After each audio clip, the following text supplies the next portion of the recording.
kan selama ini sudah banyak interaksi dengan kaum muslimin ya. Dan sudah banyak undang tamu. Kalau salah saya juga tuh hari diundang ya untuk ngobrol. Yang saya mau tanya gini, apa yang menghalangi Mas Daniel masuk Islam? Kalau dari saya sih, saya ngerasa kalau misalnya saya lahir sebagai Muslim, apakah saya sejatuh cinta ini sama Yesus? Dan jawabannya kemungkinan besar.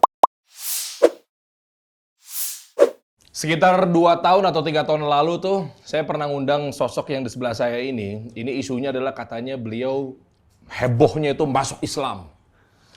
Ternyata saya tungguin. Oh, belum ternyata. Nah, apakah gara-gara itu adalah menjadi viralitas yang tinggi dan kalau niat masuk Islam karena market muslim tuh seperti apa ya hukumnya ya? Nanti kita akan bahas teman-teman semua ya.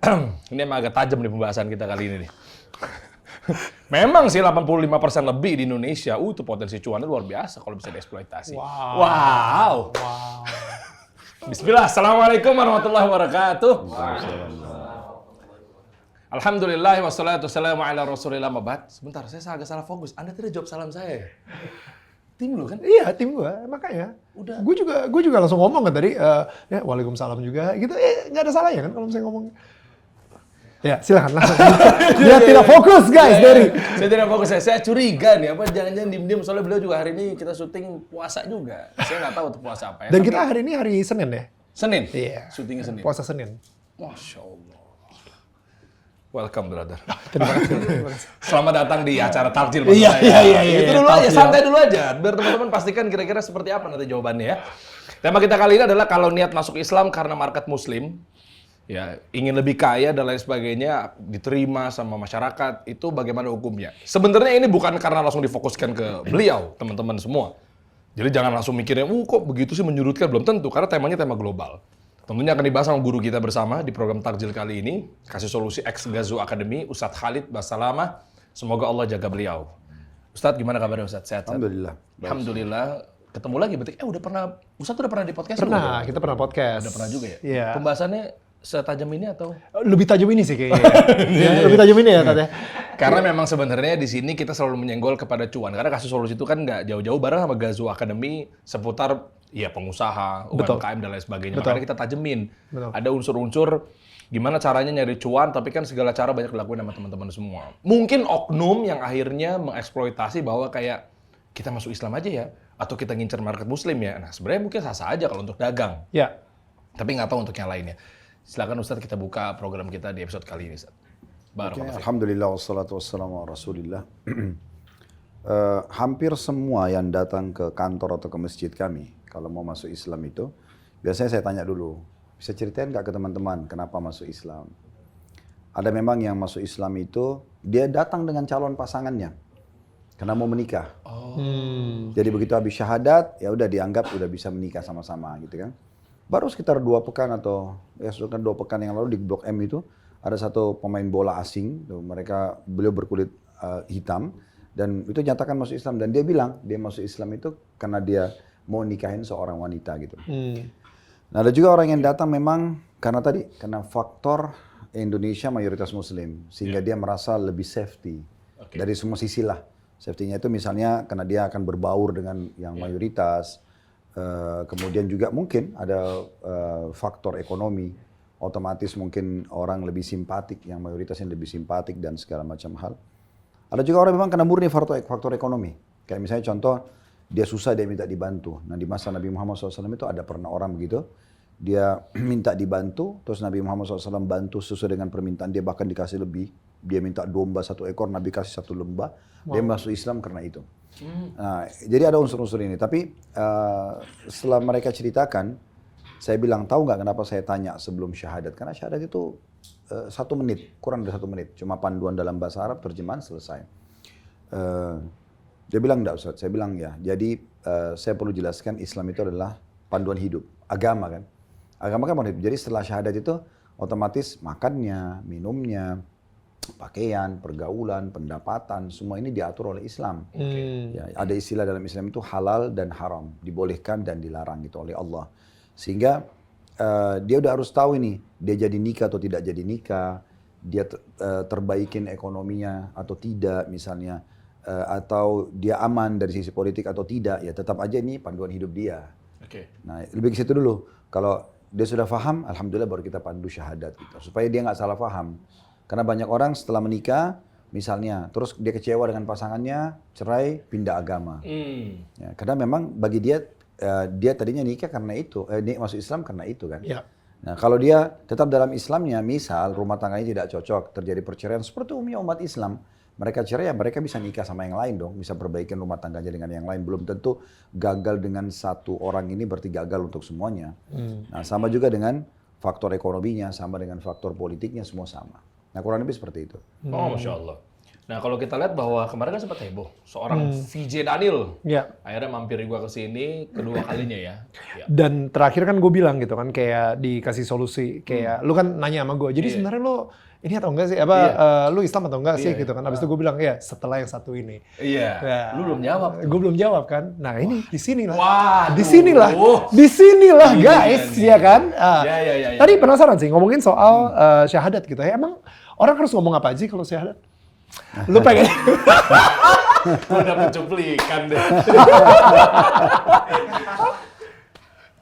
Tapi sekalian mau nanya juga Ustaz, tadi sekalian Ustaz jawab. Sebenarnya kalau mengucap itu udah pasti fix masuk Islam. Ini kita jadi pembahasannya agak makin sakral ya teman-teman ya. Langsung fix atau memang tergantung niatnya? Kalau tadi kayak cuma pengen tahu arti, ucapan. Iya. Karena kan kita tahu stigmanya kan kayak syahadat. Wah, udah masuk Islam nih. Jadi kayak Enggak, kalau dia mengucapkan syahadat itu sebagai bentuk mau mempelajarinya, misalnya dia niat itu ya. iya. Misalnya, orang Islam itu kalau mau syahadat baca ini ya, asyhadu an la ilaha illallah wa asyhadu anna Muhammadar Rasulullah. Ini artinya kayak gitu ya. Nah, itu berarti belum masuk Islam. Tapi kalau seseorang itu dia antara ragu masuk nggak ya, tapi dia sudah ucapin syahadat, atau memang dia tadinya hanya karena memang unsur mau menikah, unsur ekonomi, unsur politik tadi, dan dia sudah syahadat itu sudah dianggap muslim. Ya. Makanya dia diistilahkan dengan mu'allaf. Mu'allaf itu maksudnya yang hatinya masih bimbang, bisa berbolak-balik gitu loh. Nanti pelan-pelan dia baru belajar. Tadi apa? Asyhadu alla apa? Nah, coba Ustaz, enggak, lu kan mau belajar, tapi kan gua nggak tahu kalau niat lu gimana kan. Enggak, gue tahu kok. Maksudnya the fact that di setiap azan itu kan ada, ya kan? Selalu ada. Jadi kalau misalnya dulu waktu kecil gue suka nyanyiin, karena kita waktu kecil itu kan pasti terpapar sama azan masjid gitu kan, dan udah pasti kita sendiri sebagai non Muslim juga karena udah terpapar, kita hafal juga gitu lagunya, nyanyiannya di azan dan lain-lain gitu. Of course disebutin juga kan. Masih hafal sampai sekarang? Masih hafal. Coba gimana? Masalahnya gue bukan penyanyi. Oh iya. Malu juga kalau misalnya gue disuruh nyanyiin gitu.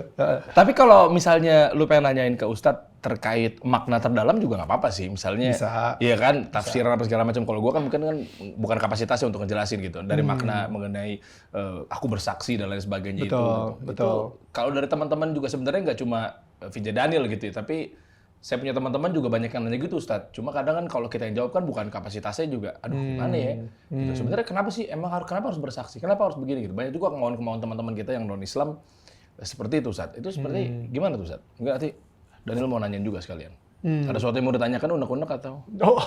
Iya mumpung di acara ini memang begitu. Betul banget. Iya. Wah, terima kasih lo kasih Oh, iya solusi dong. lo. Wow, luar biasa sekali. Takjil, ya kan? Yes, Bukan sekedar takjil. menu untuk berbuka ya, takjilnya ya. Tapi ada perbincangan khusus Enggak, ini. tapi gue sebenarnya menarik banget yang tadi lu ngomongin soal Silakan, jadi silakan. ngomongin soal orang jadi Islam cuman karena pengen dapet cuan.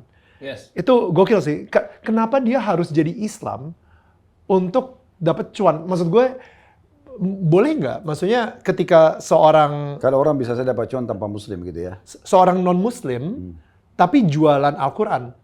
Seorang non-Muslim jualan baju koko. Seorang non-Muslim jual hijab, gitu. Bagus nih pertanyaannya. Right? Maksudnya, tetap aja dapat cuan kan, tanpa harus jadi Islam, gitu. Gimana tuh menurut Ustaz? Kalau secara hukum boleh saja. Tidak ada larangan.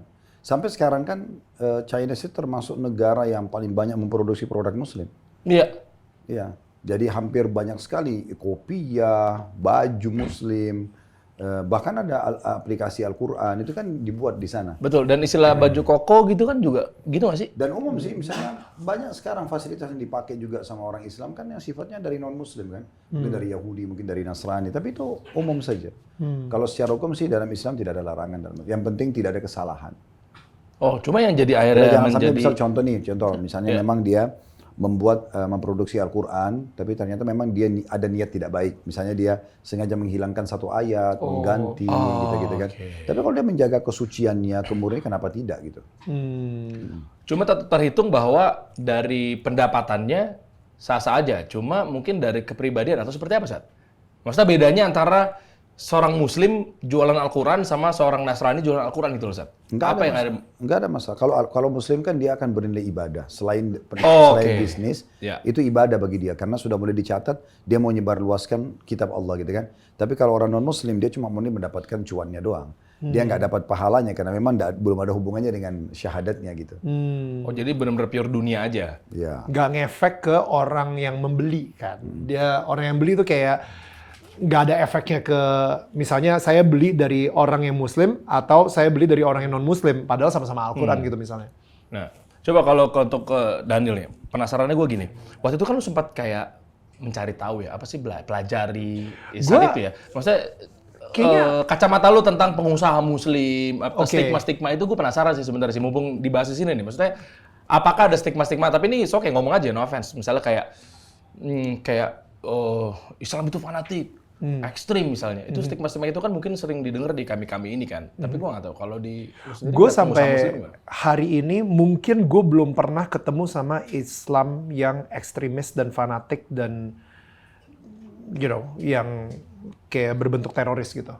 Gue sampai hari ini gue belum pernah ketemu dan gue udah ngobrol sama banyak banget Islam. Right? Jadi gue nggak bisa mengeneralisasi. Oh, gue jadi juga susah ya. Iya, sorry mengeneralisasikan.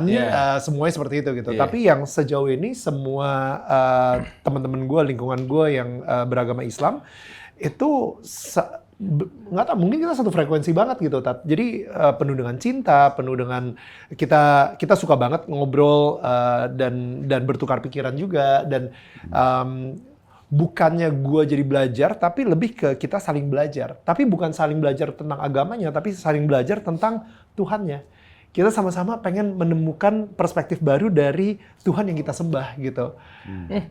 Ngerti nggak maksudnya? Iya. Itu gimana, Ustaz? Jadi kita mulai dulu dari poin tadi ya. Sebenarnya apa yang Mas Daniel lihat dan teman-teman non-Muslim lihat keberadaan kita di Indonesia itu dengan mayoritas Muslim ya, 83% lebih atau hampir 85% itu. Itulah gambaran tentang Islam. Jadi tidak ada yang direkayasa. Jadi jangan sampai nanti berpikir, karena kebetulan beliau non-Muslim kemudian bicara sama Muslim, berarti sengaja diindah-indahkan. Enggak, memang faktanya begitu. Makanya saya sering berbicara sama teman-teman non-Muslim, baik turunan Chinese atau bukan, itu banyak di Indonesia yang kami bertemu. Kadang-kadang dia malah mengatakan hal yang sama, saya bilang, dan memang sudah seperti Islam. Jadi yang terjadi kayak kasus bom Bali, bom Hotel Marriott, waktu itu Tamrin segala macam, ini oknum terbukti tidak ada satupun Muslim yang setuju. Betul. Enggak majelis ulamanya, enggak dai-dainya, enggak masyarakat umumnya. Betul. Pasti semua menolak. Jadi ini memang oknum yang tampil yang membawa nama dia pribadi. Dan saya yakin kita mungkin sepakat kalau misalnya ada satu staff di satu perusahaan dia melakukan satu pelanggaran, maka pasti perusahaan akan berlepas diri mengatakan itu dia, bukan perusahaan kami. Itu otomatis, kecuali dia memang bawa prestasi, tapi kalau dia bawa merusak namanya dia, mabuk di jalan dan berantem segala macam, itu pasti perusahaan akan mengatakan itu memang staf kami, tapi kami akan berlepas diri. Nah seperti itu kurang lebih gambarannya kan. Jadi itu kepada oknum-oknum. Dan kalau betul ajaran Islam itu misalnya ada teroris, maka kira-kira orang non-Muslim masih bisa tenang nggak tinggal di Indonesia? Udah tetangganya semua Muslim, kiri kanannya. Tapi alhamdulillah ekonomi bisa berjalan, orang non-Muslim tenang, tempat ibadahnya tenang, ada segala macam lah. Yang mereka bisa berumah tangga, bisa bertetangga, bisa berbaur segala macam. Bahkan saya temukan kayak contoh Tanah Abang atau pasar-pasar besar itu banyak orang non-Muslim. Dagangannya produk Muslim, busana Muslim gitu kan. Pasarnya dia, pegawainya semua Muslim. Tapi oke, dia hidup saja. Kalau memang ajaran Islam itu benar, intinya intimidasi, teroris, pasti akan terancam lah. Gitu kan? Nggak mungkin, itu contohnya. Dan ini ditarik ke semua negara Islam akan sama. akan sama. Di mana Islam mayoritas akan sama, pasti aman-aman saja. Tidak ada sesuatu yang perlu dikhawatirkan. Jadi itu memang betul-betul individual. Untuk kembali lagi ke pertanyaan lu, Dar, gue ngerasa di agama apapun, kalau misalnya lu pengen masuk ke suatu agama supaya tujuannya bisa lebih kaya, salah. Menurut gue, gitu ya. Jadi ketika bahkan gue ngeliat orang Kristen banyak banget deh yang kaya. Gue pengen jadi Kristen, pengikut Yesus, supaya gue juga bisa mendapatkan berkat dan gue diberkatin jadi lebih kaya gitu. Salah. I think motivasinya berarti lu bukan menjadi seseorang yang menyembah Tuhan, tapi lu menjadi seorang penyembah cuan, penyembah uang. Ya kan? Ya, ujung-ujungnya Dewa lu adalah dewa uang gitu. Maksudnya bukan Tuhan lu adalah uang, bukan Tuhan yang mencipta lu, sang pencipta lu gitu. Nah, tapi kalau menurut lu sendiri, tapi di satu sisi di poin ini kalau kita diskusikan, mungkin kalau dalam Islam berbeda sedikit maksudnya. Maksudnya Islam masih membuka celah buat siapapun selama itu tidak melanggar, bukan kriminal. Boleh nggak saya masuk Islam karena saya berharap saya bisa bekerja sama dengan saudara saya Muslim, atau saya bisa diberikan modal, atau saya ini itu boleh-boleh saja dalam Islam tidak dilarang. Pure niatnya itu. Iya, itu yang namanya mu'allaf. Nanti mereka itu akan belajar sesudah itu. Tidak apa-apa iman itu datang sesudah itu. Karena kita memberikan peluang dia, karena ada orang memang yang dia masuk dalam Islam, menganut agama ini karena dia pelajari terlebih dahulu. Dia betul-betul mengadakan survei, baca buku, segala macam pengalaman-pengalaman. Nah dia masuk Islam. Ini dengan pendidikan, ini dengan edukasi. Ada orang tidak memang. Cuma ikut-ikutan, tetangganya masuk Islam, dia ikut-ikutan. Apakah Islam ditolak? Enggak. Atau dia masuk Islam karena kebetulan ada mungkin tetangganya orang kaya berikan dia pekerjaan, ya dia tertarik nih. Kayak karena saya dikasih kerjaan orang ini baik, saya masuk Islam aja deh. Itu boleh-boleh saja, dalam Islam tidak dilarang. Oh jadi nggak kesannya mengeksploitasi agama atau enggak dong. Memanfaatkan agama gitu? Enggak, itu kayaknya sih persentasenya ada tapi kecil banget. Kayaknya terlalu konyol gitu kalau dia hanya saya masuk Islam supaya saya bisa tunggangin agama itu supaya dapat cuan itu kayaknya terlalu jauh gitu ya. Maksudnya ada tapi persentasenya kecil. Lebih besarnya itu orang mau tahu atau ikut-ikutan gitu-gitu kan. Makanya dalam Islam ada namanya mu'allaf. Mu'allaf itu orang yang masih lemah hatinya, bisa berbolak-balik, bisa murtad lagi. Bisa saja itu tinggal. Siap. Nanti kita akan ngobrol lagi, tapi kita harus libati teman-teman yang sudah jauh-jauh hadir nih mau nanya di studio. Silakan. Iya, Mas. Assalamualaikum Ustaz. Ana ingin bertanya, bagaimana jika ada teman-teman kita yang dari kalangan non-muslim ingin bertanya apakah agama Islam itu benar, sedangkan kita ingin menjawabnya memakai dalil-dalil dan itu pun belum tentu mereka menerimanya. Karena mereka menganggap bahwasanya dalil itu kita juga punya gitu loh. Kita juga punya. Dan itu dengan cara apa kita menjawabnya, Ustaz? Barakallahu fikum. Sebenarnya sederhana.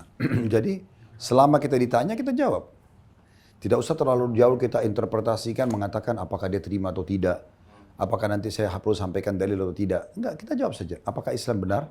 Ya menurut saya itu benar. Dia butuh lebih jelas penjelasan, kita jelaskan lagi. Gak ada masalah. Justru yang paling tepat kalau bicara sama teman-teman non-muslim adalah kita diskusi di agama kita. Karena kita lebih luasa menjelaskan kan. Dibandingkan kita harus menjadi seperti Dr. Zakir Naik, menguasai dulu kitab janji baru, lama, itu kan agak susah. Tapi karena tidak semua orang mampu. Tapi kalau misalnya, saya kalau bisa ketemu orang non-muslim, ini biasa saya lakukan. Pernah saya ketemu sama satu orang Chinese, bapak umurnya mungkin waktu itu sudah hampir 60 tahun, rambutnya putih semua. Saya perjalanan dari Jakarta ke Surabaya. Kadang-kadang saya kalau lagi di pesawat, di bisnis atau di ekonomi, ya di mana seat yang termudahkan, saya selalu ngobrol kalau itu sesama jenis, laki-laki gitu. Saya ngobrol lah, Pak, apa kabar? Dari mana, siapa namanya? Terus beliau sebutkan lah. Nah waktu itu kebetulan pas habis selesai 11 September tuh, kejadian Twin Tower di Amerika tuh. Nah itu ciri-ciri teroris kan, ya ini, jenggot. Iya. Ya ini dia lihat gitu. Terus saya tanya, Bapak agama apa? Katolik waktu itu. Saya Katolik. Ya, saya Muslim, Pak. Pertanyaan pertama selalu saya tanya gitu ke mana Muslim. Menurut Bapak Islam itu seperti apa? Biarin dia jelaskan dulu. Positif atau negatifnya nanti baru kita diskusi di situ. Nah ternyata beliau semuanya jelek tuh. Mungkin sekitar 20 menit. Islam itu garis keras, Islam itu membunuh, Islam itu teroris. Ini di pesawat, semua orang dengar. Gitu. Dan kebetulan waktu itu saya dulu di ekonomi, jadi rame banget gitu kan. Udah saya biarin aja, saya jadi pendengar yang baik. Sampai beliau sudah selesai, karena saya nggak bantah, akhirnya sudah habis bahannya. Jadi waktu itu kami ke Surabaya 1 jam 10 menit. Jadi dia menyampaikan apapun tentang yang dia tahu tentang Islam 20 menit, ya saya setelah itu ceramain 40 menit.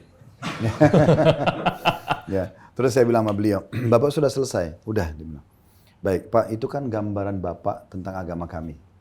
Bapak mau dengar nggak kalau dari kami? Oh ya silakan, udah. Nah, saya jelaskan. Maaf Pak, saya tanya, di agama Katolik ada perang suci nggak? Oke. Ada. Kapan itu Pak? Dia bilang, oh kalau agama kami diganggu. Dicoreng, penistaan agama gitu. Saya bilang dalam Islam juga ada. Itulah namanya jihad Pak. Jadi memang tidak mungkin kami sebagai seorang muslim, Quran dirobek, dibakar kayak beberapa kasus di Eropa, atau masjid diganggu, atau muslimah ditarik jilbabnya, terus kami diam, itu nggak mungkin. Tapi memang kita gunakan untuk kebutuhan itu. Memang harus ada bab itu. Dan semua agama pasti punya namanya perang suci. Membela kesucian keyakinan mereka. Itulah jihad. Itu dulu yang pertama Pak. Nah, saya belum menjelaskan ke Bapak tentang masalah jihad itu seperti apa. Jihad itu sebenarnya adalah perang suci yang dilakukan pada saat-saat yang dibutuhkan. Dan dalam peraturan agama kami, Nabi Muhammad SAW mengajarkan, kami nggak boleh bunuh perempuan, kami nggak boleh bunuh anak kecil, kami nggak boleh rusak fasilitas umum, nggak boleh membunuh hewan-hewan, nggak boleh mendebang pohon-pohon. Orang yang mengalah, menyerah itu dijadikan tawanan. Dan kata Nabi SAW, perbaikinlah hubungan dengan para tawanan. Sampai beberapa tawanan di masa Nabi Muhammad SAW itu mengatakan, mereka berikan kesaksian, kami menyaksikan sendiri para sahabat Muhammad memasukkan ke dalam mulut kami roti-roti manis, karena tawanan sambil diikat kan, memasukkan ke mulut kami roti manis sementara mereka sendiri mengkonsumsi kurma yang kering. Jadi disuruh perbaikin hubungan, dan kalau ada keluarganya datang yang meminta untuk dilepaskan maka ditebus, maka dilepaskan gitu.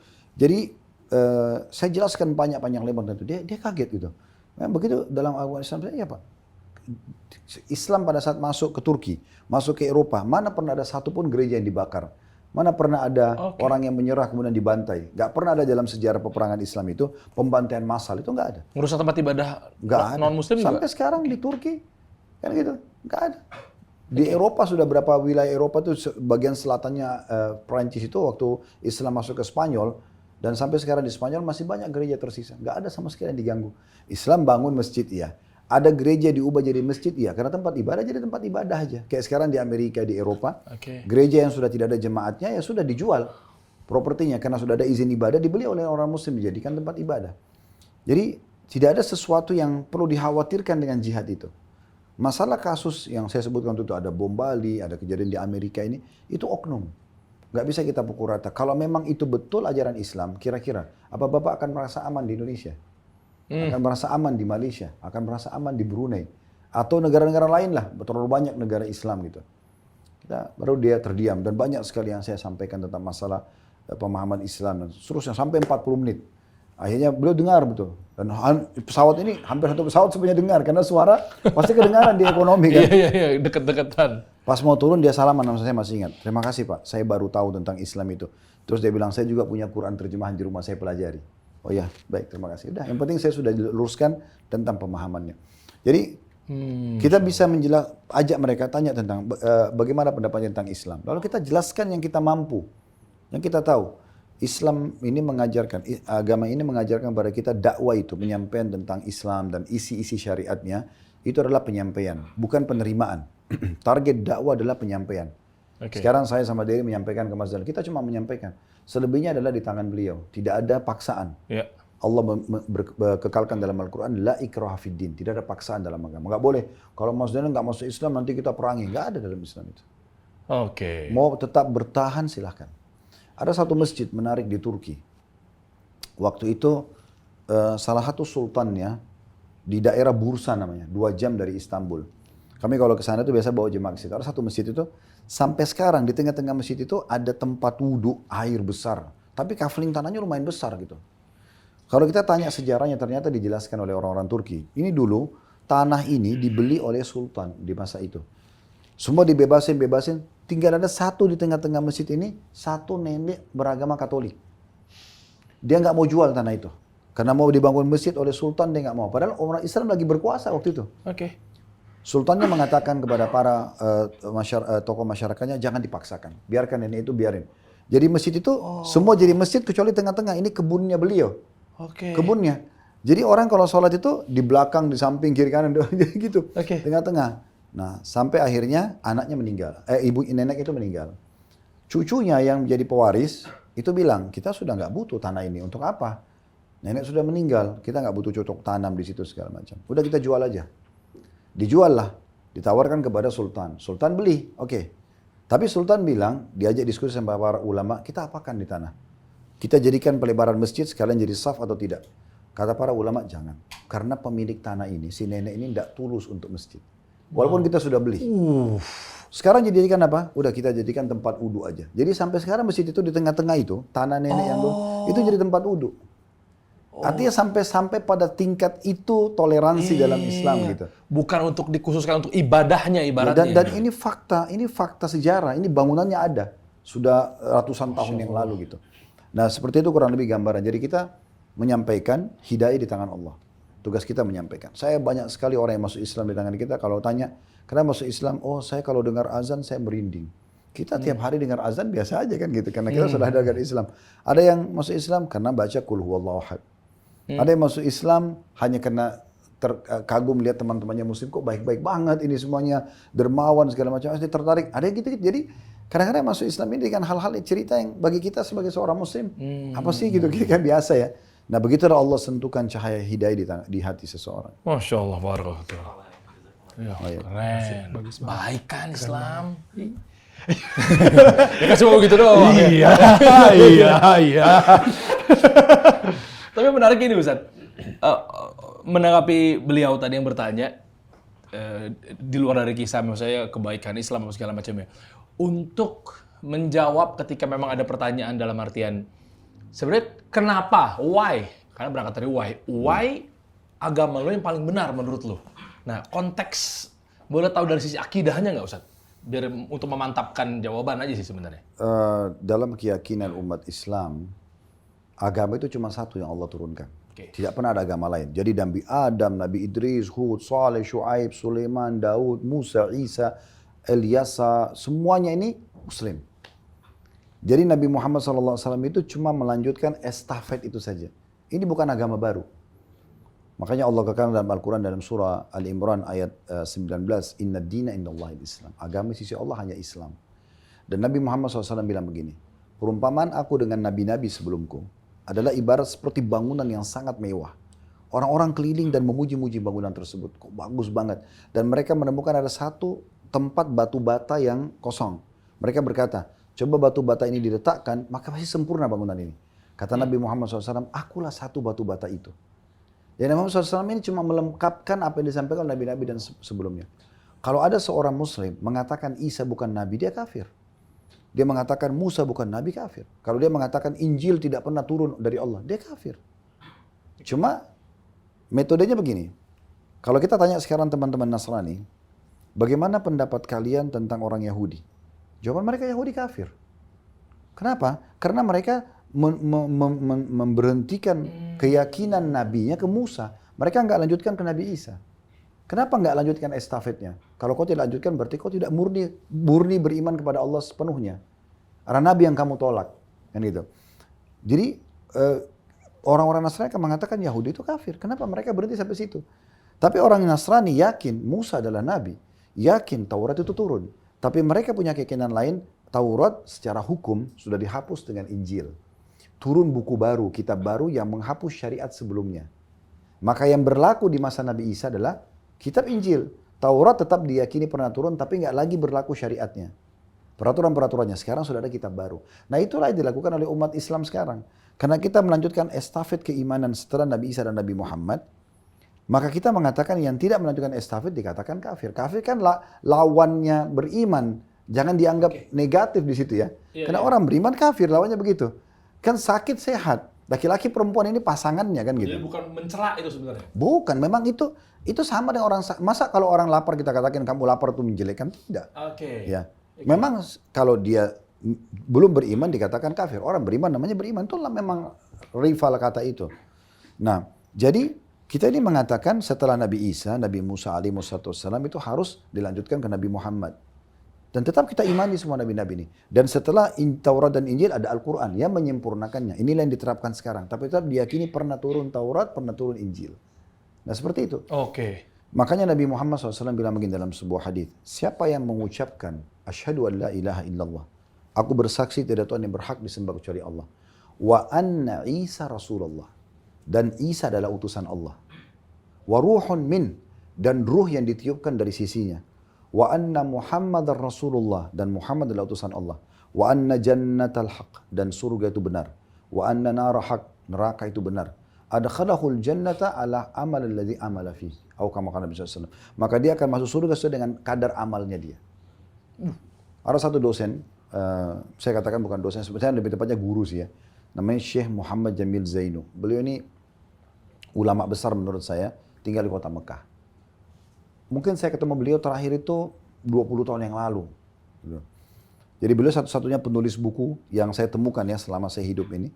Yang di awal buku itu ditulis, bagi semua muslim boleh memperbanyak buku ini, gratis. Boleh, kan biasanya hak cipta segala ini enggak. Semua muslim boleh memperbanyak, karena masalah agama. Dan yang berminat untuk bagi cuma-cuma silakan hubungi penulis, ditaruh nomor teleponnya. Maka saya datang ke rumahnya, ketemu sama beliau. Nah salah satu buku yang beliau susun dari waktu itu ada 37 atau 38 judul buku. Ada satu judul judulnya Kaifah Tadaitu. Bagaimana saya dapat hidayah. Dia cerita tentang banyak sekali orang masuk Islam yang kisahnya unik-unik. Puluhan cerita di situ. Salah satunya yang dia cerita adalah sahabat dekatnya. Dia kan orang Damaskus, orang Syria. Waktu dia masih kuliah S1, dia bilang sebelum masuk kelas, ada teman saya Nasrani, saya pegang pundaknya, saya katakan gini. Ini sahabat dekatnya, teman sebelah duduknya, dia bilang, wahai saudaraku, kata si Syekh Muhammad Jamil Zainu bilang sama temannya yang Nasrani, wahai saudaraku, bagaimana pendapatmu kalau saya bilang, asyhadu an la ilaha illallah, wa anna Isa Rasulullah, wa anna Muhammad Rasulullah. Saya bersaksi tidak ada Tuhan yang berhak disembah kecuali Allah, Isa utusan Allah, Muhammad utusan Allah. Nasrani mikir sejenak kalau dia bilang, kalau begitu, asyhadu an la ilaha illallah, wa anna Isa Rasulullah, wa anna Muhammad Rasulullah. Ternyata banyak teman-teman Nasrani berpikir kita ini memusuhi Nabi Isa. Padahal sebenarnya tidak. Nabi Isa alaihissalam itu dalam Al-Quran disebutkan banyak surah dalam Al-Quran. Ada surah nomor 3 dalam Al-Quran namanya surah Al-Imran. Al itu keluarga, Imran itu ayahnya Maryam. Dia imam Masjid Aqsa, Imran itu orang saleh. Ya, kemudian Allah kasih dia anak Maryam, lalu dari Maryam lahir Nabi Isa. Imran ini terkenal orang saleh. Allah namakan dalam Al-Quran surah Al-Imran, keluarga Imran, menceritakan tentang kronologis tentang keluarga dan kesolehan keluarga ini. Kemudian ada surah Maryam, surah nomor 19. Namanya Maryam, diceritakan bagaimana Maryam memang itu keajaiban yang Allah tiupkan ruh melalui malaikat Jibril tanpa sperma. Karena setiap nabi-nabi itu kan punya mukjizat. Nah di zaman Nabi Musa itu Fir'aun terkenal suka sihir. Maka diberikanlah tongkat yang bisa berubah jadi ular, tangan yang bisa ngeluarin cahaya gitu-gitu. Di zaman Nabi Isa ini lagi terkenal ilmu kedokteran. Maka Allah datangkan sesuatu yang di atas ilmu manusia. Ini loh, bisa lahir tanpa ada yang menyentuhnya. Nah itu keajaiban, nah seperti itulah. Nah ada juga surah nomor 5, surah Al-Ma'idah namanya, makanan dari surga. Waktu Nabi Isa AS sebelum wafat, para pengikut setianya disilakan dengan Hawariyun, sahabat-sahabat beliau bilang, wahai Isa putra Maryam. Jadi memang dikatakan putra Maryam, karena tidak punya ayah gitu ya. Apakah bisa kamu minta kepada Tuhan untuk menurunkan makanan dari surga buat kami? Maka Nabi Isa mengatakan, bertakwalah kepada Allah. Maksudnya jangan minta yang aneh-aneh. Makanan dari surga untuk apa gitu. Ya, sudah cukup beriman. Maka mereka bilang supaya hati kami tenang. Nabi Isa pun berdoa dalam surah Al-Ma'idah, surah nomor 5 dalam Al-Quran. Ya Allah, turunkanlah buat kami makanan dari surga sebagai hari raya buat kami. Dan untuk menenangkan hati kami. Dan menambah rasa syukur kami dan seterusnya. Maka Allah turunkan. Allah mengatakan, hai Isa putra Maryam, saya akan terima permintaanmu ini. Tapi ingat, kalau ada setelah turun makanan dari surga ini yang kufur, maka kau akan siksa dia dengan siksaan yang tidak layak untuk orang sebelumnya. Karena ini tanda-tanda kebesaran turun makanan dari langit. Para ahli tafsir menyebutkan turunlah lampan yang sangat besar, bisa memberikan makan seluruh Bani Israel waktu itu. Dan ada ikan dan banyak makanan-makanan dari surga turunnya. Nah itu disebutkan secara khusus kisahnya. Seperti itu. Jadi Al-Quran itu sangat memuliakan Nabi Isa. Kisah Nabi Musa itu nabi yang paling banyak disebutkan namanya dalam Al-Quran. Bahkan lebih banyak dari nama Nabi Muhammad SAW. Gitu. Masya Allah. Jadi memang sebenarnya kita tidak bentrok dengan apa-apa yang ada. Jadi dalam keyakinan orang Muslim itu semua nabi-nabi Muslim dan semua diyakini. Rukun iman kita ada 6, iman kepada Allah, iman kepada malaikat, iman kepada kitab-kitab, iman kepada rasul-rasul. Nah, ini semua harus kita imani. Termasuk suhufnya Nabi Ibrahim, Tauratnya Nabi Musa, Zabur Nabi Daud, Injil Nabi Isa, dan Quran Nabi Muhammad SAW. Kemudian beriman kepada Nabi-Nabi dan Rasul. Semua Nabi-Nabi dan Rasul kita wajib imani.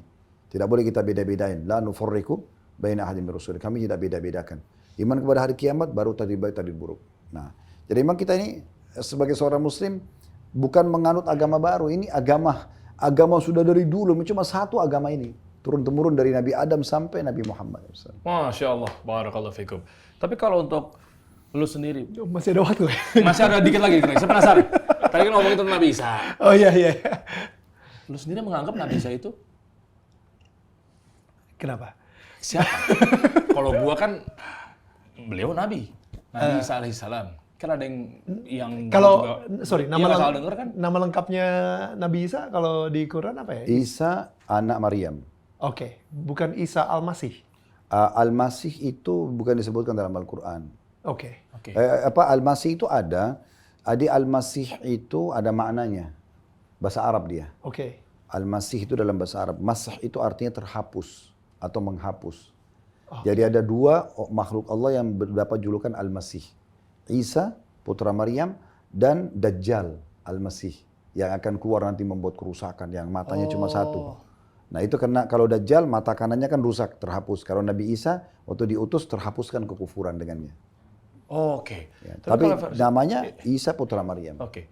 Kalau versi lo sendiri yang lo yakinin adalah ya, Yesus itu adalah Yesus Kristus, which is Nabi. Mesias, which is Mesias siapa lagi tuh Mesias? Isa Al-Masih. Oh, gitu. Al-Masih itu artinya Mesias. Berarti ya yang gue yakin itu adalah seorang nabi. Ya. Berarti kalau lo yakin adalah seorang Tuhan. Um, Waduh. Minum dulu. Ini menu terbaru dari Ajwa Resto. itu. Nanti ya. Oh, masih puasa Ini ya? lagi serius nih. Iya, lagi serius. Seru nih. Ada wartawan masuk aja silakan.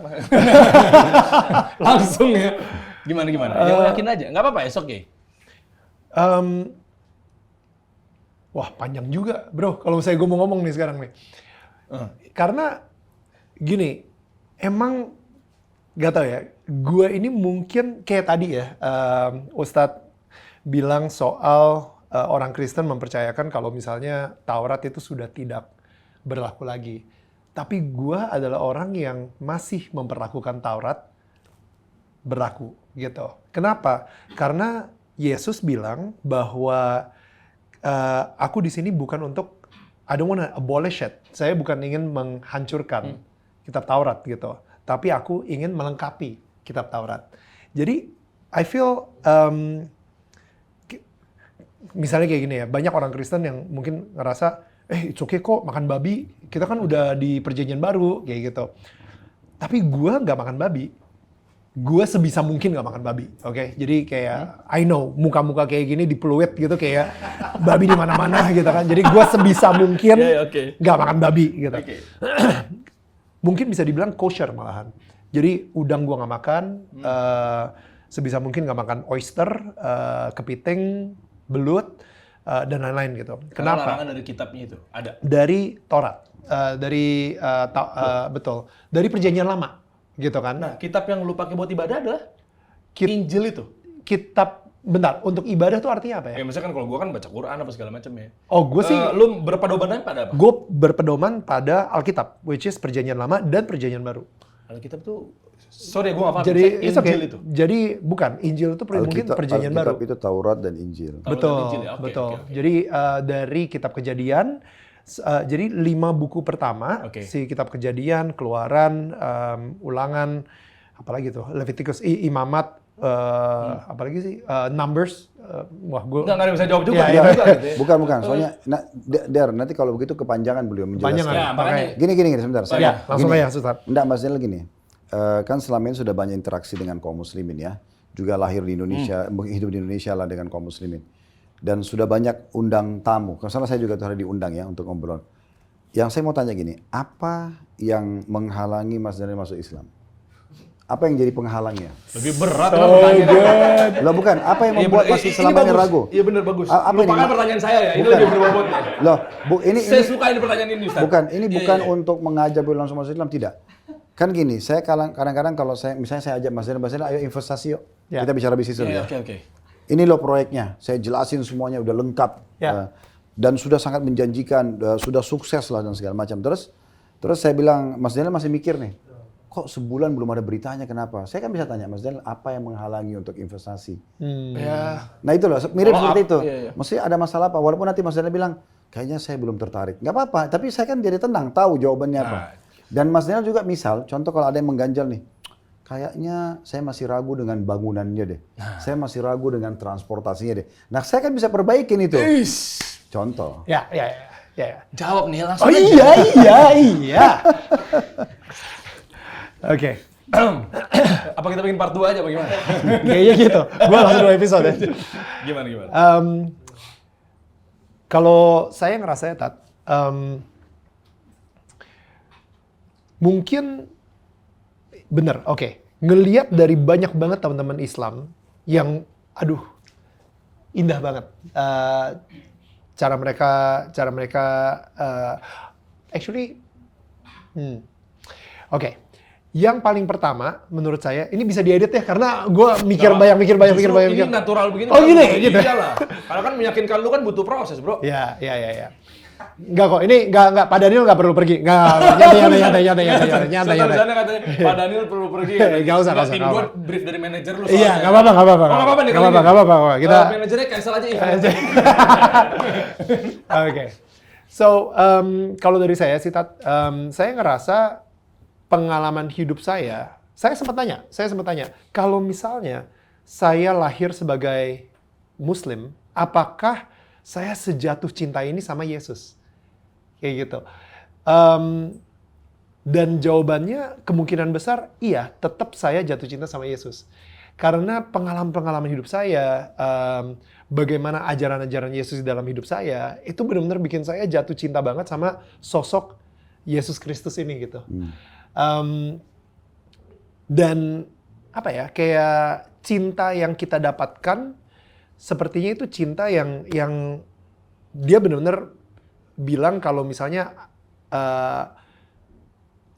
kamu pengen ngelihat Bapa di surga, oke, ya udah, lihatlah saya, kayak gitu. Nah, itu yang pertama. Yang kedua, Yesus itu selalu datang dengan membawa yang namanya kerajaan Allah. Dia kerajaan Allah di dunia. Jadi sekarang ini ketika saya ditanya, Neil, Yesus itu siapa? Raja saya. Dia itu raja saya. Jadi saya menyembah dia sebagai raja. Bahkan kalau misalnya ada teman-teman gitu yang lagi ngeliat saya sembayangnya itu sujudnya begitu gitu. Jadi karena saya benar-benar lagi ngebayangin seorang raja lagi masuk. Kalau misalnya di raja di dunia aja, kayak di Tiongkok gitu misalnya, itu kan raja masuk semua kan pada nunjuk gitu kan. Apalagi ini raja dari heaven and the earth gitu, dari surga dan bumi gitu. Udah pasti saya akan benar-benar menyembahnya segitu banget. Karena saya punya rasa rasa respect, menghormati, ketakutan. Bukan ketakutan lah, maksudnya rasa takut akan Allah gitu. Because of the holiness, dari kekudusan yang dibawa dari surga ke bumi, dan saya ini kotor sekali dan saya ngerasa saya nggak layak gitu. Jadi itu yang kedua sih. Dan yang ketiga, ini yang saya nikmatin banget dan saya ngerasa ini saya nggak layak gitu sebenarnya untuk mendapetin ini. Yesus memilih saya untuk menjadi pengikutnya, dan untuk dia membeli saya untuk menjadi pengikutnya, dia harus mati di kayu salib gitu. Dia harus mati di kayu salib untuk menebus dosa saya yang selama ini udah borok banget. Saya nggak tahu ya, Derry sama saya kita nggak terlalu kenal. Baru-baru ini aja. Tapi kalau misalnya lu lihat gue zaman MTV dulu, men, atau zaman lu di... Iya, gue masih VJ kan karena gue ngeliat lu. Gue kan junior lu, berarti lu nanggung dosa gue juga sih. Oh iya. Iya, gue nanggung dosa lu juga gitu. Jadi akhirnya itu benar-benar semua kenakalan-kenakalan dan kehancuran-hancuran saya itu benar-benar ditebus. Dan akhirnya saya mendapatkan hidup yang selama ini saya hidup kebebasan inilah. Nah, akhirnya, ini yang mungkin poin yang paling penting nih. Akhirnya saya jadi orang bebas. Saya harus jadi orang bebas, dan dengan kebebasan yang saya miliki, saya bebas dan saya sadar banget dengan kebebasan yang saya punya, saya memilih untuk menjadi pengikut Yesus. Kayak gitu sih Ustadz. Jadi Berarti bukan hambatan atau halangan kenapa nggak mau masuk Islamnya, tapi lebih kepada karena lu udah gimana sih kayak jadi untuk Islam sendiri lu ngeliat nggak ada yang masalah gitu maksudnya? nggak ada masalah di Islamnya gitu, tapi Oke. justru Nggak ada keraguan. malah jadinya kayak guanya yang bermasalah kalau misalnya gue sampai masuk Islam. Masalahnya kenapa? Kayak Yesus udah begitu Baik, baik begitu dan maksudnya. sayang sama gue sebegitunya dan lain-lain. Nah, dan ini sih, kalau misalnya kata Ustadz tadi, Islam itu udah dari awal, dari sejak dan bahkan ada di YouTube pun juga Yesus is a Muslim gitu, Yesus orang Islam. Itu saya Karena sempat kami ngeliat. yakini Yesus itu adalah Nabi Isa kan. Betul, dan itu saya sempat ngeliat juga gitu kan. Ya, tapi Yesus sendiri juga bilang, I am the truth, the way, and the life. Dan ada satu ayat lagi nih, dan dia bilang, nanti di kemudian hari bakal banyak orang yang bilang kalau dia itu adalah Mesias juga gitu. Dia adalah juru selamat. Jangan percaya dia. Bilang kayak gitu. Ya udah, jadi untuk itu saya benar-benar untuk sebagai juru selamat, ya saya hanya akan mengikuti Yesus sebagai juru selamat kayak gitu. Oke, cuma kalau yang gue lihat berarti kan kalau di gua kenapa tetap di Islamnya adalah ngelihat Nabi Isa itu adalah mungkin Yesus yang sifatnya manusia, mana bisa gue minta dan nyembah manusia kan gitu poinnya kan? Tapi kalau misalnya ada raja masuk, lu sembah nggak? Ustaz bisa jelasin deh? Enggak. Enggak, kita juga nggak yang begitu. Jadi kalau manusia nggak ada yang disembah kalau dalam Islam. Nggak ada yang disembah. Betul. Yang Jadi disembah itu kalau hanya Allah. raja Begini Qatar maksudnya. gitu misalnya datang, Bungkuk aja kita nggak boleh. Nggak ada. Kita nggak ada sembahan. Jadi gini Mas Daniel, mungkin di poin itu kita diskusi ringan tentang masalah. Saya kasih gambaran dulu tentang bagaimana Islam melihat Nabi Isa alaihissalam. Jadi Allah memberitahukan kepada kita dalam Al-Quran dan juga disebutkan dalam banyak hadis kalau Nabi Isa itu tidak meninggal, tidak disalib. Betul. Itu keyakinan umat Betul. Islam. Jadi Allah mengatakan memang waktu sebagian orang dari Bani Israel, orang Yahudi mau berusaha membunuh beliau dan mensalibnya, Allah mengatakan dalam Al-Quran, tapi kami menggantinya. Ya. Syubbihalahu. Didatangkan orang yang mirip dengan dia sehingga orang-orang Yahudi itu pikir dia sudah membunuh mereka, membunuh Nabi Isa. Ya. Dan diangkat ke langit. Makanya waktu kisah masyhur Nabi Muhammad SAW Isra Mi'raj, beliau ketemu dengan Nabi Isa di atas langit. Dan ngobrol sama Nabi Isa. Dan Nabi Isa mengatakan, selamat datang wahai saudaraku yang saleh dan Nabi yang saleh. Karena memang dianggap sama-sama Nabi. Nah seperti itu kurang lebih. Dan dalam keyakinan umat Islam, semua umat Islam yakin Nabi Isa akan turun di akhir zaman. Dan kata Nabi Muhammad SAW, bagaimana umat ini akan sesat di awalnya, sementara ada aku, dan di akhirnya, sementara ada Isa. Dan Isa akan berhukum dengan hukum Al-Quran.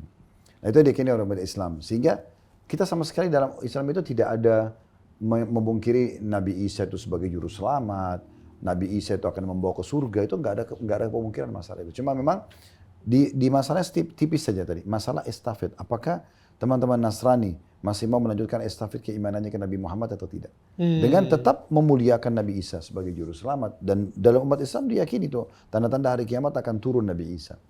Sampai detail sekali itu. Dikatakan nanti akan keluar Dajjal membuat kerusakan di muka bumi selama 40 hari. Ya. Dan pada saat ada sekelompok pasukan Islam yang ingin memerangi Dajjal menuju ke Palestina di sebuah kota namanya Babulut.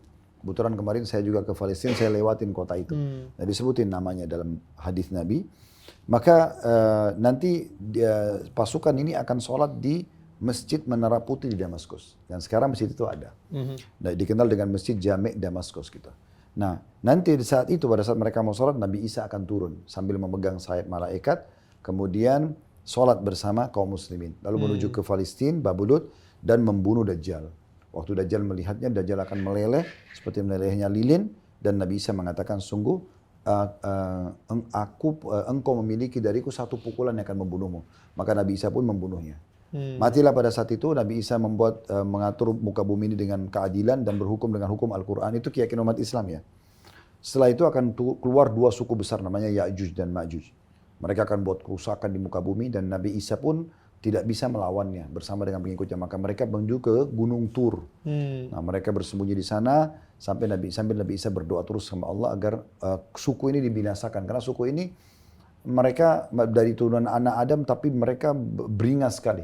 Jadi mereka makan hewan kalajengking, ular, wah pokoknya beringas banget. Dan mereka sekarang lagi terkurung di sebuah tempat yang ditutup oleh Zulkarnain, seorang raja di masa dulu.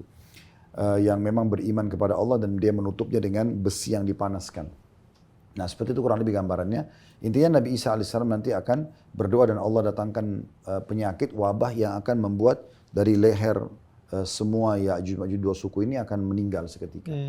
Lalu Nabi Isa lagi berdoa sama Allah agar dihilangkan jenazah mereka. Datanglah burung-burung yang lehernya seperti unta lalu mengangkut dan membuangnya ke lautan. Intinya sebenarnya kisahnya cukup panjang. Tapi Nabi Isa dalam keyakinan umat Islam memang juru selamat. Ya. Tidak ada pemungkiran masalah itu. Ya. Sehingga tetap kita yakini kemuliaan beliau, kehormatan beliau. Cuma bedanya kita memang menganggap beliau adalah murni utusan Allah. I think kalau ngomongin soal keturunan, garis keturunan gitu ya, di Quran sendiri juga ada perbedaan yang cukup signifikan dengan Alkitab sendiri, di mana atau Torah, di mana Abraham itu yang tadinya mau menyembelih Ishak gitu kan di Alkitab, dan kalau misalnya di Al-Quran itu Ismail, betul. Nabi Ismail, iya. Dan di sini juga ada Ismail itu dari Hagar atau Hajar, dan Ishak itu dari Rachel. Sarah, betul, dari Sarah.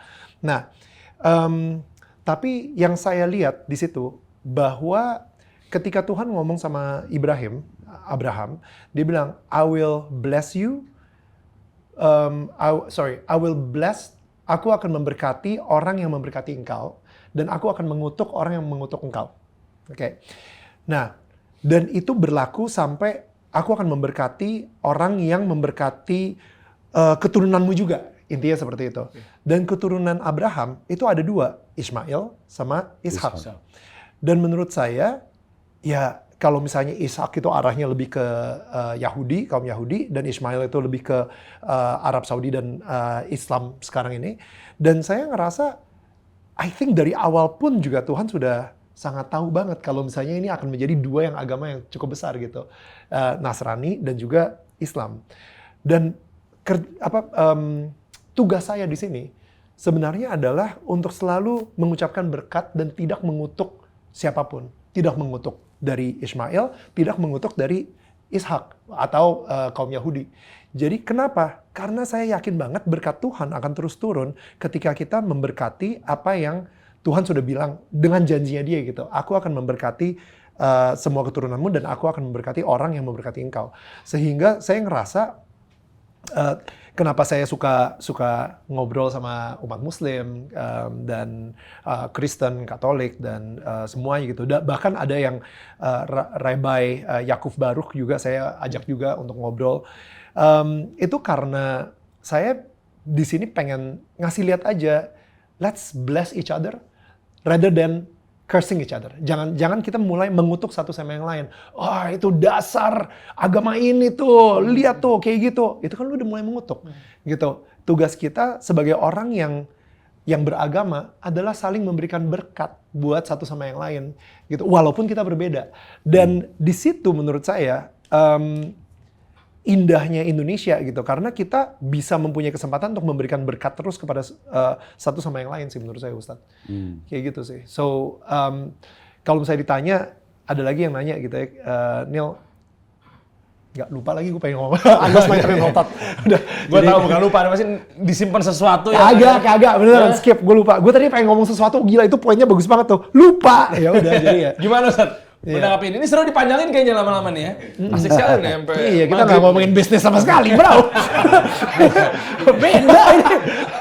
Tugas gue sebagai host untuk nyambung-nyambungin ya. Ini kan panduan untuk pengusaha muslim. Halah. Padahal udah keluar jalur. Ya, tapi itu dia. Gue pengen banget kayak masalahnya gini, Ustadz. Indonesia sendiri, kita itu selalu memberkati Palestina, tapi mengutuk Israel. Menurut saya, kalau andaikan kita sama-sama hanya memberkati, gitu, hanya memberikan berkat. Yes, ada oknum-oknum juga di Israel, ada oknum-oknum juga di Palestina, yang akhirnya videonya diviralin. Kalau misalnya di Amerika mengutuk Palestina. Di Indonesia mengutuk Israel. Dan negara muslim lainnya. Maksudnya negara muslim lainnya juga mengutuk Israel. Nah, andaikan kita tidak termakan sama viral-viral dari si oknum-oknum ini dengan media-medianya, Dan kita benar-benar hanya berdoa sama Tuhan untuk memberikan berkah terus. Berkat. Kita cuma ucapin berkat aja. Kita bukan mengucapkan kutukan, tapi kita mengucapkan berkat. Enggak, sebenarnya di poin itu begini, kalau di Ya. poin itu, kan kita bicara fakta dan data di lapangan.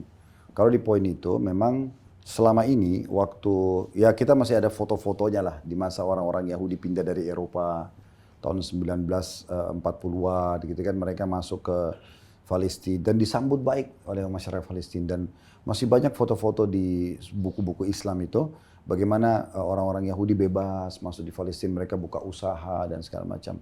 Dan selama mereka tidak buat permasalahan dan perebutan wilayah yang terjadi pada saat mereka dirikan negara Israel 1948 itu, sebenarnya tidak ada masalah.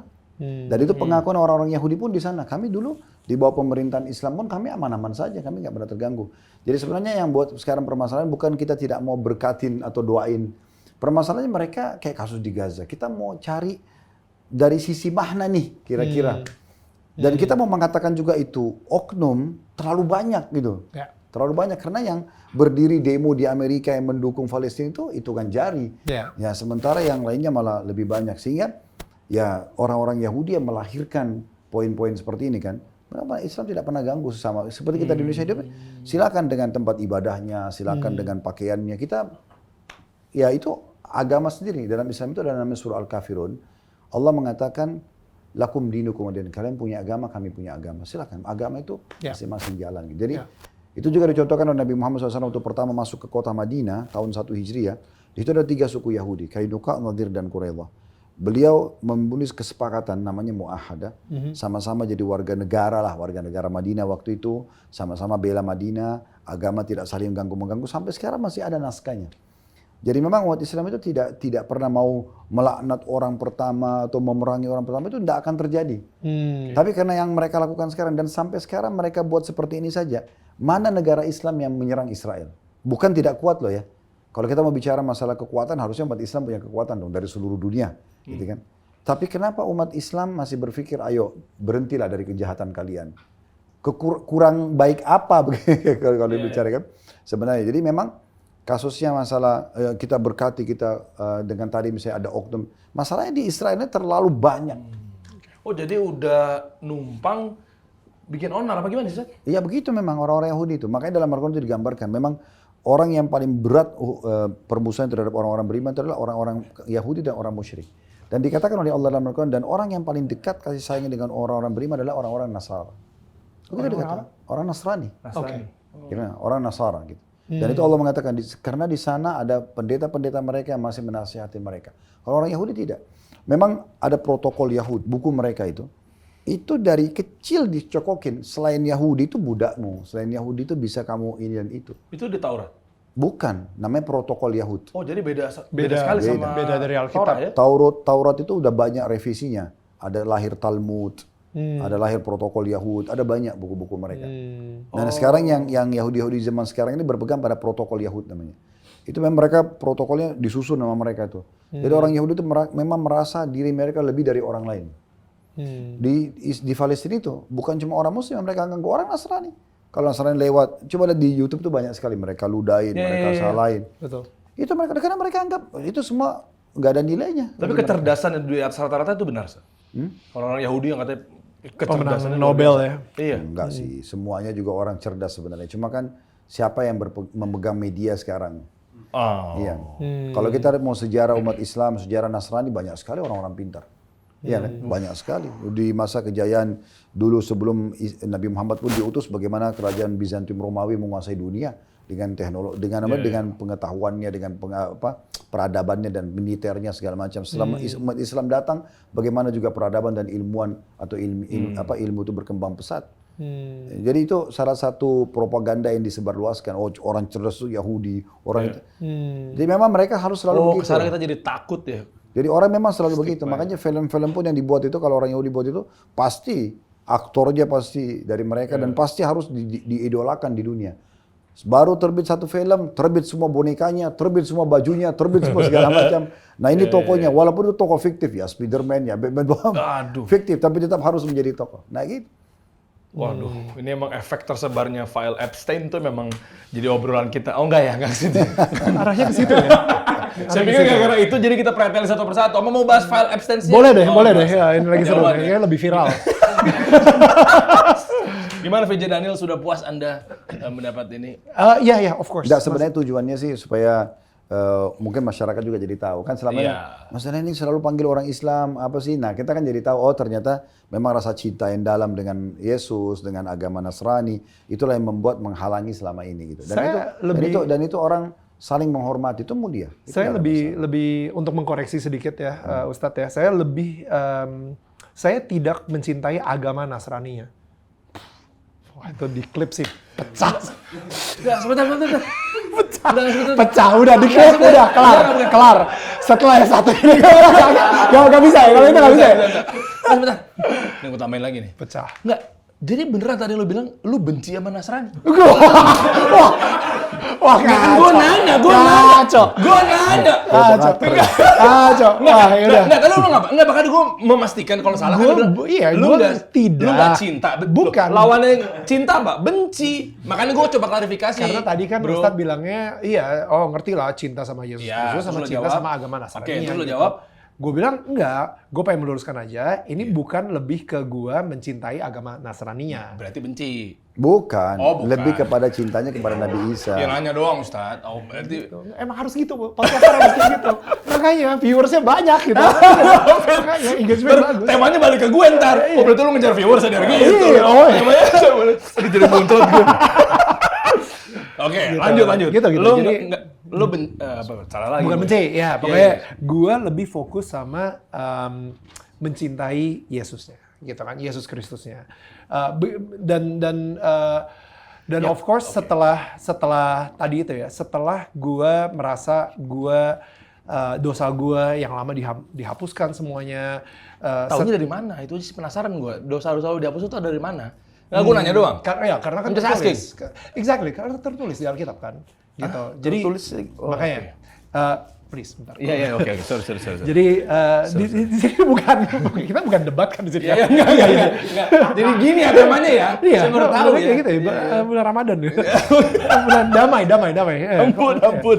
Jadi tertulis di Alkitab kalau misalnya memang setelah dosa gue dihapuskan, dan itu yang namanya grace, ya kan, kasih karunia gitu. Dan of course lah, maksudnya Ustadz juga pasti tahu si konsep grace ini, dimana kalau misalnya lo sudah menerima Yesus sebagai juru selamat lo, itu artinya Yesus mati demi lo di kayu salib, dan akhirnya dosa lo sudah dihapuskan.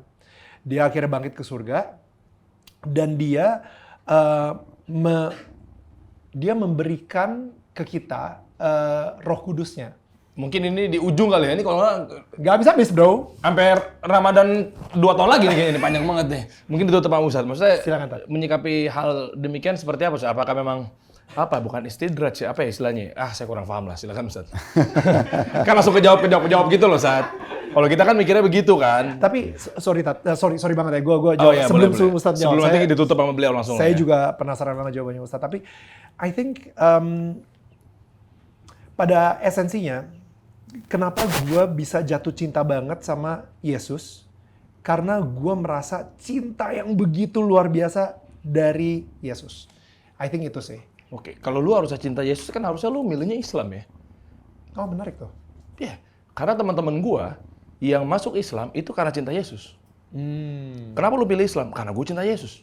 Nah, nanti mungkin saya bisa sampaikan karena memang dia adalah ternyata nabi, bla bla bla bla bla gitu kan. Bahkan kasih kode juga, nanti Ustadz punya kapasitasnya yang jelasin yang nanti akan ada seseorang ikuti yang bernama Ahmad. Itu jadi akhirnya teman-teman gue mikir, Ahmad ya Muhammad dan seterusnya. Oh iya, udah ngasih clue ke sini. Lah bener, berarti gue pilihnya ini karena udah terlanjur cinta sama arahannya gitu kan. Yesus gitu. Iya, Yesusnya. Silakan Ustadz, bareng. Jadi kasus tadi yang Mas Daniel bilang bisa komunikasi langsung dengan Bapak ya, itu sebenarnya Allah gitu ya. Tidak ada bentrok sama sekali dengan Islam, cuma kita tidak menamakan Bapak, tetapi kita menamakan Tuhan. Ya, dan Tuhan itu sudah tidak ada istilah di atasnya dia. Kalau Bapak kan masih bisa sesama manusia, panggil ayahnya gitu ya. Sehingga umat Islam itu memposisikan Allah betul-betul sebagai Tuhan. Tuhan berarti sudah tidak ada yang bisa menjangkaunya, tidak ada yang bisa menyamainya gitu ya. Jadi memang kita tetap memanggil Tuhan, dan memang puncak doa dalam Islam adalah komunikasi langsung. Dengan penuh keyakinan Allah mendengar dan Allah menerima. Nah itu di poin. Poin yang lain tentang masalah Nabi Isa alaihissalam itu ya untuk membersihkan dosa anak Adam, akhirnya beliau mati terbunuh. Nah ini yang mungkin sedikit kita kasih gambaran supaya ada bahan lain gitu ya buat Mas Daniel. Kalau Islam tidak melihat itu, kenapa? Karena seperti tanda kutip sini, menzalimi Nabi Isa. Menzolimi? Ya. Oke. Kenapa bisa Nabi Isa harus dikorbankan untuk dosanya orang? Oh iya lagi. Orang yang melakukan dosa, beliau yang nanggung. Kalau Oke. kalau betul Nabi Isa adalah orang yang baik, harusnya kan beliau justru tidak harus melakukan itu. Beliau ya sudah menasehatin orang, meluruskan orang gitu ya. Karena kalau harus menanggung dosa, setiap orang yang baru lahir sekarang, dia akan buat dosa dan dia akan tinggal pergi ke gereja, dia menganggap Nabi Isa sudah dulu disalib untuk bersihkan dosa dia. Berarti nanti akan ada persepsi tanda kutip orang bilang, oh kalau gitu saya nggak apa-apa buat dosa, toh Isa sudah siap untuk bersihin dosa saya. Jadi akhirnya terbuka terus pintu pelanggaran itu. Ya. Makanya dalam Islam itu tetap kita menganggap Nabi Isa alaihissalam, Nabi Muhammad, Nabi Musa, semua ini adalah nabi-nabi yang sama. Beliau tidak membersihkan dosa manusia, tapi beliau mengajarkan cara membersihkan dosa itu. Seperti misalnya kalau dalam Islam itu istighfar, memohon maaf kepada Allah, bertaubat, meninggalkan kesalahannya. Kalau itu berhubungan dengan hak manusia, kita kembalikan hak manusia. Kayak kita mencuri, merusak citra, kita minta maaf dengan dia. Nah seperti itu kurang lebih. Jadi posisi nabi-nabi itu betul-betul menyampaikan tata cara yang Allah ajarkan. Tapi dia tidak mengorbankan diri dia. Termasuk dalam Islam Nabi Muhammad juga mengajarkan taubat. Ada yang datang, saya sudah berzina, saya sudah mencuri. Ya udah kamu taubat kepada Allah. Dipandu seperti itu. Tapi beliau tidak perlu mengorbankan diri. Dan sebagaimana Nabi Isa juga dipandang oleh dalam Islam itu tidak mengorbankan dirinya. Karena kalau dikatakan itu beliau mengorbankan demi untuk dosa-dosa anak Adam. Seperti Mas Daniel mengatakan, saya rasa kok saya sudah dibersihin semua dosa saya. Bayangkan kalau jutaan manusia harus mengatakan hal yang sama.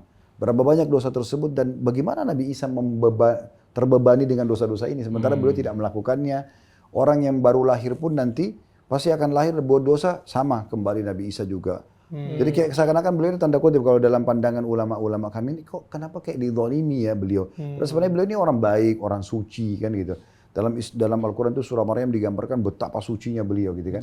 Ya, jadi ditiupkan ruh ke rahimnya Maryam, kemudian lahir tanpa ayah. Waktu dia digendong pulang ke kaumnya, kemudian mereka tanya, hai Maryam, dari mana kau dapat anak ini?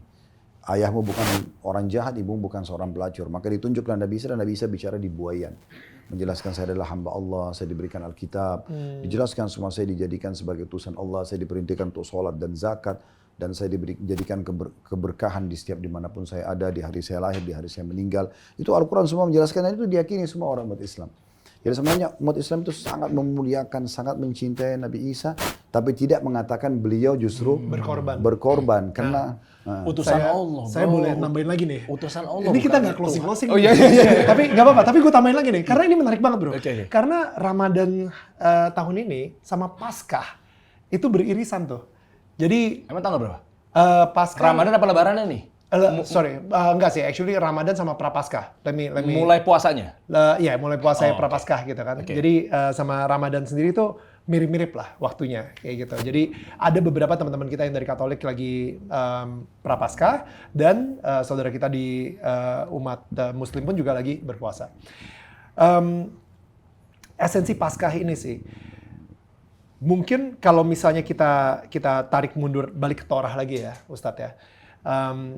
Memang kan kalau Nabi Musa tuh emang udah disuruh sama Tuhan, ketika ada seorang Israel yang berdosa, dia itu harus mengorbankan. Maka ini mungkin beda sama konsep Idul Adha. Saya nggak tahu nih kalau apakah Idul Adha ini sama atau enggak. Tapi intinya si orang yang berdosa itu dia akan megang kepala si domba tersebut dan habis itu dombanya disembelih, dosanya dia itu masuk ke si domba tersebut. Tapi tiap tahun dia harus ngelakuin hal tersebut. Dia harus ngelakuin di kayak kurban lah istilahnya. Kayak di kurban tersebut gitu. Gue nggak tahu apakah konsep Idul Adha konsepnya memberikan dosa umat Islam ke domba. Enggak. Enggak kan? Beda berarti. Nah, tapi ini orang Israel percayain ini. Nah, sampai akhirnya masuklah Yesus ke dunia. Ketika Yesus masuk ke dunia, dia bilang, udah tidak ada lagi korban-korban domba. Sekarang ini biar saya menjadi korban. Jadi ketika dia lahir pun, dia sudah tahu bahwa hidup dia nanti suatu saat akan dikurbankan untuk menebus dosa manusia. Dan ketika itu Yohanes Pembaptis dia bilang kayak, lihatlah inilah anak domba Allah yang akan dikorbankan, yang sang penebus dunia, something like that. Sehingga memang again kalau misalnya di Al-Quran kita berpatok sama Al-Quran banget, tapi kalau saya berpatok sama Alkitab banget, dua buku ini udah beda gitu. Jadi menurut saya ya kita akan mempunyai dua perspektif yang sangat berbeda banget gitu. Kan masing-masing aja gitu ya ibaratnya. Dan exactly, jadi menurut saya yang sempurnanya Ya, adalah kalau dalam Islam pokoknya Mas Daniel tidak ada beban dosa ke yang lain. Misalnya saya nggak bisa bebankan ke Mas Daniel dosa saya. Right. Saya nggak bisa bebankan kepada Nabi Muhammad atau Nabi Isa. Saya tidak bisa bebankan pada hewan. Itu nggak ada. Kita menyembelih kalau Idul Adha itu memang karena ketaatan kepada Allah. Sehingga dagingnya kita makan dan kita sedekahkan dapat pahalanya. Lebih kepada itu. Jadi nggak ada transfer dosa ke domba itu misalnya. Atau Nabi Isa lah yang dijadikan sebagai tunggangan untuk menanggung dosa gitu ya. Kalau istilah karma Ustaz? Karma dan lagi. Beda lagi. Kalau Bukan karma itu sesuatu yang kita lakukan akhirnya berefek. Contoh misalnya kita sengaja durhaka pada orang tua kita, nanti Allah akan kasih anak yang durhaka sama kita. Oh, bukan itu lu atas tanggungannya nih karena bukan gitu. Enggak. Karena kalau kayak tadi saya kasih gambaran. Jadi seakan-akan tanda kutip Nabi Isa ini kayak terdolimi. Kenapa dia harus menanggung dosa anak manusia semua? Apa urusannya gitu? Walaupun dia mengatakan tadi contoh di gambaran orang Nasrani ya udah ada korban lagi sekarang saya saja yang nanggung. Kan sayang banget gitu loh, beliau ini orang suci, kenapa harus nanggung dosa? Kenapa bukan malah kebalikannya? jadi kesannya, yaudah kalian buat dosa, saya tanggung. Kesannya ada gitu, orang bisa pahamin itu kan. Iya. Yaudah siapapun buat dosa, buat deh, nanti saya tanggung. Bisa rusuh itu. Nah itu nanti akan disalahgunakan oleh banyak orang dan terbukti memang begitu. Hanya orang banyak buat dosa, nanti tinggal datang ke pastor misalnya, ya udah kamu akuin dosa kamu, nanti kamu akan begini dan begitu. itu saya juga banyak gak setuju sama itu. Cuman intinya sih pada akhirnya ketika kita semakin dalam misalnya Ustadz mendalami Islam, mendalami Nabi Muhammad dengan semua perintah-perintah sunnahnya gitu ya. Dan saya sendiri juga mendalami Yesus Kristus dengan perintah-perintahnya dan lain-lain. Yang akhirnya terlihat oleh orang-orang di sekitar kita adalah buahnya. Apakah buahnya itu semanis kurma di Ajwat? Wih, Mas. Ya kan? Itu kan? Ini nggak perlu adlibs lagi tuh. Nggak perlu. Langsung next apa tuh? Jadi apakah Tuh, buahnya Daniel mau pergi katanya. Iya. Daniel mau pergi lagi tadi belakang. Apakah hidup kita ini memberikan wangi-wangi yang enak sehingga di Ajwat nggak ada lagi tuh bye-bye bau kan soalnya. Nah kan? Makasih. Nah, jangan diterusin, gue takut digantiin sama dia. Nah. Bahaya nih, adlibsnya lu sikat semua. Lebih rapi lagi bridgingnya. Jadi itu. Lebih rapi lagi bridgingnya. Sikap kita, semua yang kita lakukan di dunia ini, pada akhirnya kan ya benar-benar memberikan wangi-wangian yang nikmat kepada orang-orang di sekitar kita, buah-buah yang manis buat orang-orang kita untuk mencicipi dan menikmati. And I think udah itu yang apakah lu pengen ngikutin dari versi Kristen atau lu pengen ngikutin dari versi Islam, yang penting orang-orang sekitar lu itu ketika ngomongin tentang lu, mereka bisa gila ya si Daniel, Derry, Ustadz Khalid, wah gila, gue kok dia itu kayak kiriman Tuhan untuk gue. Itu udah paling bener. Lanjutin tanggung gitu. Iya. Adlibsnya bantuin. Panjang banget. Aduh, nanggung. Lu gaji buta.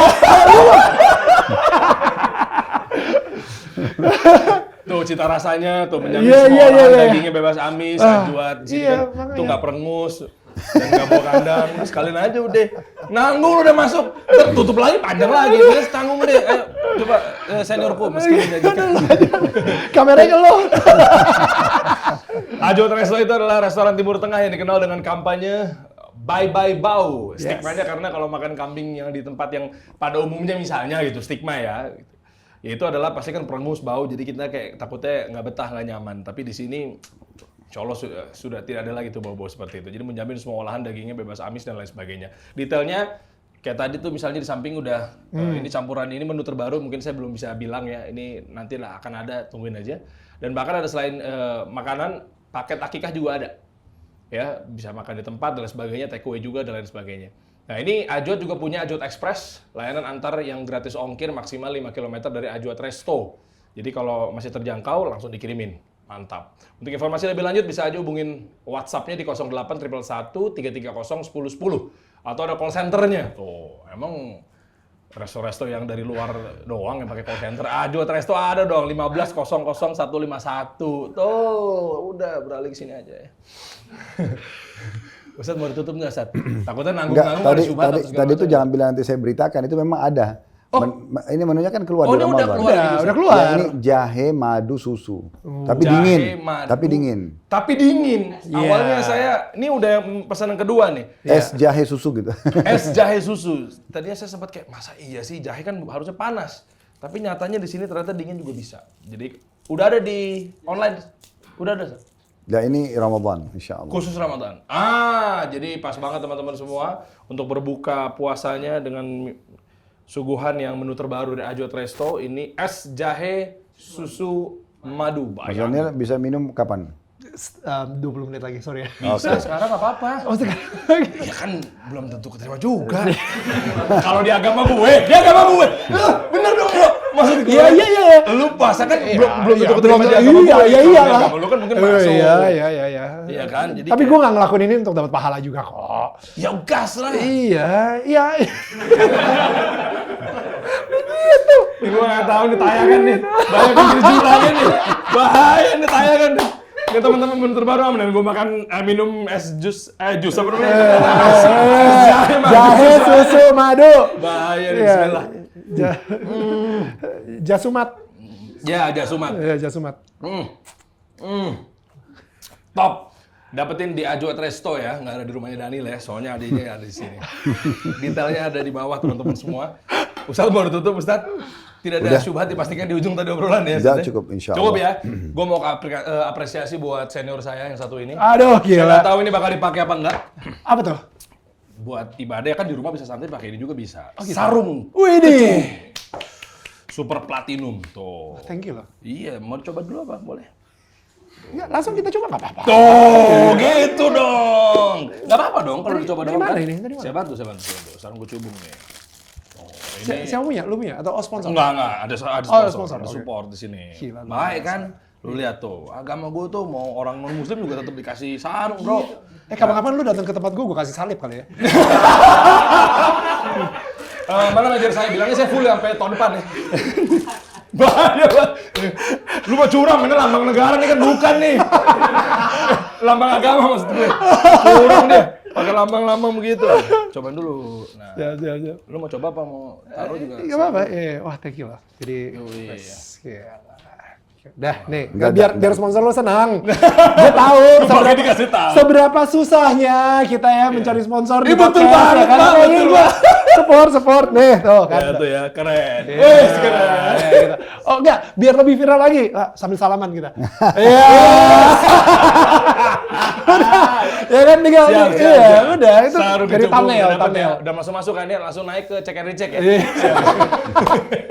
Jadul banget. Terima kasih. Judulnya salaman sama saya sudah masuk Islam. Itu maksudnya. Udah pakai Sarung sarung kecubung, juga. luar ya. biasa memang ini. Biar selalu orang-orang menjadi- udah nggak perlu Photoshop lagi pakai AI gitu, udah langsung nyata. ada. Gitu. Nggak ada ya di sini ya. Sarung kecubung ini selalu jadi tradisi sejak tahun 1966, teman-teman semua. Menghadirkan sebuah keindahan karya seni tradisional bermutu tinggi. Kecubung always be tradition. Terima kasih teman-teman semua. Jadi panjang sekali ya. Berapa durasi di sini nih? 1 jam lebih, udah kayak podcast nih. Nanti mungkin akan tayang lebih lengkapnya di podcast Solusi di studio ya. Let's go. Saya mau janji-janjiin aja ya. Terima kasih Ustadz. Semoga Allah balas dengan kebaikan. VJ Daniel, Thank you, terima kasih brother. banyak. Thank you so much. Thank you. Terima kasih teman-teman yang ada di Zoom juga. Kita tutup dengan doa kafaratul majlis. Subhanakallahumma bihamdika asyhadu an la ilaha illa anta astaghfiruka wa atubu ilaik. Assalamualaikum warahmatullahi wabarakatuh.